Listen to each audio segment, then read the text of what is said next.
ని పిలిచి అడిగారు, ఏమండి రాష్ట్రీయంతా బాగా చదవడండి, ఏంటని ఈ మధ్య మీ అబ్బాయికి మార్కులు తగ్గిపోతున్నాయి.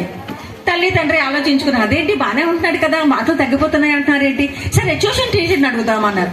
ఆవిడని అడిగారు, లేదండి ఇక్కడ కొంచెం బాగానే ఉంటున్నాడండి అన్నారు. కాదు, మనం అబ్జర్వ్ చేసేది అది కాదు. వాడు ఏం చేస్తున్నాడంటే 7th క్లాస్కి వచ్చాడు కదా, కొంచెం స్టైల్ మారింది అయ్యగారికి, ఇట్లాగనమాట. ఇది ఆ కాన్సన్ట్రేషన్ అంతా ఇదే స్టైల్. ఆ స్టైల్ మీద దృష్టి పెడుతున్నారు, స్టడీస్ మీద తగ్గిపోతుంది. అది మనకు తెలీదు, చాలా చిన్నది అనుకుంటాం, కానీ అది వాడి మైండ్ సెట్ లో చాలా ఎక్కువ. అట్లాంటి చిన్న చిన్న థింగ్సే వాళ్ళ లైఫ్ ని మార్చేస్తాయండి. 6th క్లాస్ వరకు వాడు నెంబర్ 1 గా ఉన్నవాడు 7th లోకి వచ్చేసరికి ఎందుకు 0 అయిపోతున్నాడు అంటే మైండ్ కాన్సన్ట్రేషన్ అంతా ఇక్కడికి వెళ్ళిపోయింది, స్టైల్ మీదకి వెళ్ళిపోయింది. ఈ రోజుల్లో కూడా చాలా మంది ఉన్నారండి హై స్కూల్స్ లో పిల్లలు, ఏదో ఇక్కడ ఇలా కట్లంట, ఏదో ఎన్టీఆర్ స్టైల్ అంట, ఏదో అట్లా నాట్లు పెట్టుకుంటూ వస్తున్నారు. దయచేసి పేరెంట్స్ అలాంటివి ఎంకరేజ్ చెయ్యొద్దండి.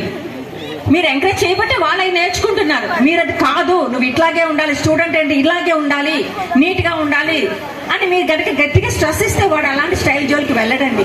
మీరే దగ్గరుండి నేర్పిస్తున్నారు తల్లిదండ్రులే. ఆ స్టైల్స్ వద్దు, ముందు మన లైఫ్ సెటిల్ అవ్వాలి. అప్పుడు మనం ఎంత స్టైల్ వేసినా అదే ఒక ట్రెండ్ అయిపోద్ది అంతే. అందరూ ట్రెండ్ ఫాలో అవ్వడం కాదు, ట్రెండ్ సెట్ చేయండి. మంచిగా చదువుకుని మీరు ఒక ఉన్నత విద్యావంతులుగా తీర్చిదిద్దాలని మా ఈ చిన్న ప్రయత్నానికి అవకాశం ఇచ్చిన మీ అందరికీ కూడా, పార్టిసిపేట్ చేసిన ప్రతి తల్లిదండ్రులు